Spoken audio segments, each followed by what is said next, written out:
Dans un autre registre, la coopération entre la République de Sud-Corée et la Côte d'Ivoire est au beau fixe.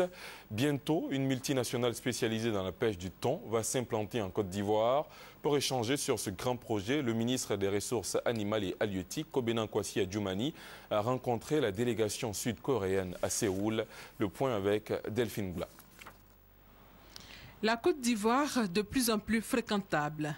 Des opérateurs sud-coréens s'installent en Côte d'Ivoire. Le groupe coréen Dongwon, première compagnie mondiale spécialisée dans la pêche du thon, est intéressé par le marché ivoirien.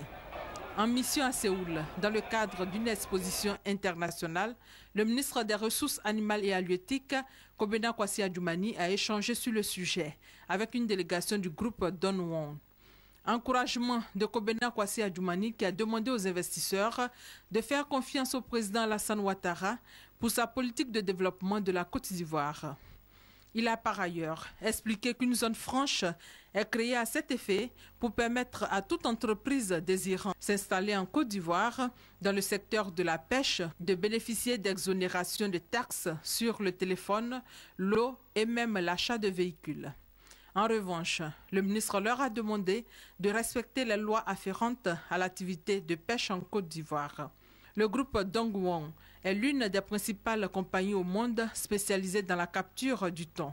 Ce groupe occupe 75% du marché du thon en conserve en Corée. Depuis novembre 2011, la société opère en Côte d'Ivoire.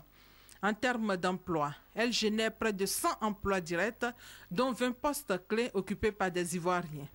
À la longue, la multinationale veut monter une usine de thon en Côte d'Ivoire.